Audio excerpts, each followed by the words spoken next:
Okay, so today I'm going to talk about this math test that I found in my son's desk drawer. He's 8 years old. He's in second grade at the local Japanese elementary school. I don't know what that grade would be in other countries. In Australia, when I went to school, we had 7 years of primary school. So year 2 in Japan would have been the equivalent of year 3 in Australia. But I think they've since changed kind of when school starts and what the age of studying school, I think, has changed, so I'm not sure. But anyway, so he's doing multiplication, as you can see. And so I think there are some differences that you would notice right off the bat. In Japan, you do not tick the correct answers, you give circles.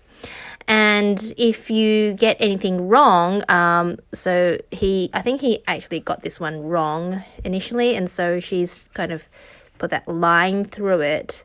And what I love about this teacher is that she's given him a second chance, or otherwise he wouldn't have got the 100 points. I think she's let him know that he's got this wrong. He's erased it, I think, a little bit, and he's corrected it. So that's one thing. And there's another thing I've noticed that she's actually missed. It says we are giving out 8 centimeters of ribbon to 6 kids. So how many meters of ribbon do we need in total? And so that should be 8 by 6 and 48. But for some reason he's written 8 by 4. So she's kind of missed that totally, but okay. What I wanted to talk about is the last one that he was marked wrong for.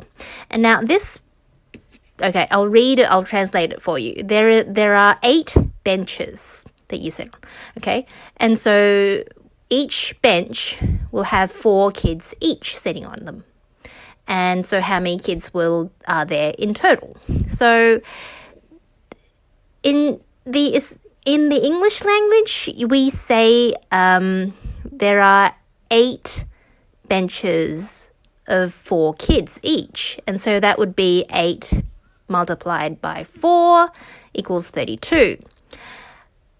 However, in the Japanese language, you would say it the opposite way.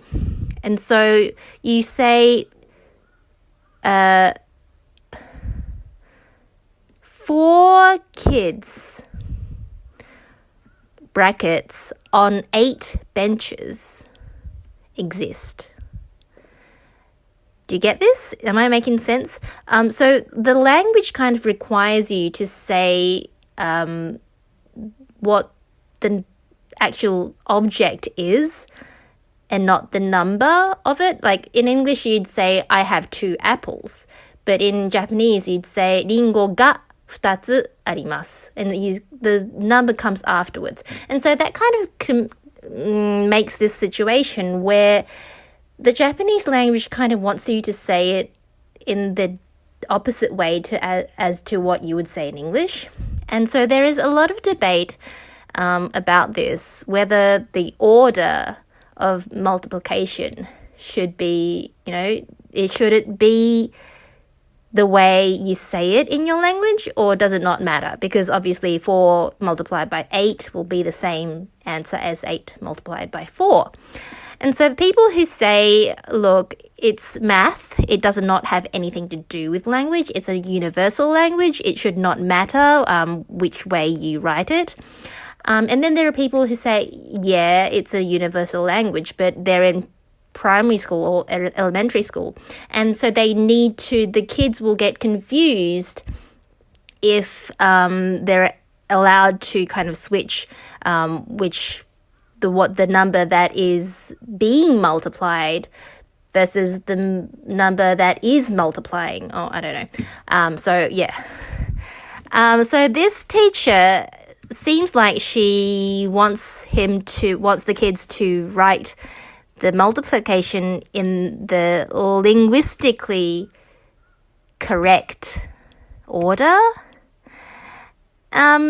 So my question for you is, what's the situation in your country? I don't remember in Australia ever being told to write it in a specific order. I think I would have gotten away with 4 times 8 or 8 times 4. I don't think my teacher would have pointed that out. Or it just might be that I don't remember. But so for one, so what is the order you would write this problem? Okay, so it's 8 benches with 4 kids each. And then the second question is, would you allow your kids to write the order the opposite from the natural linguistic order? Okay, I'd love to know in the comments. See you then.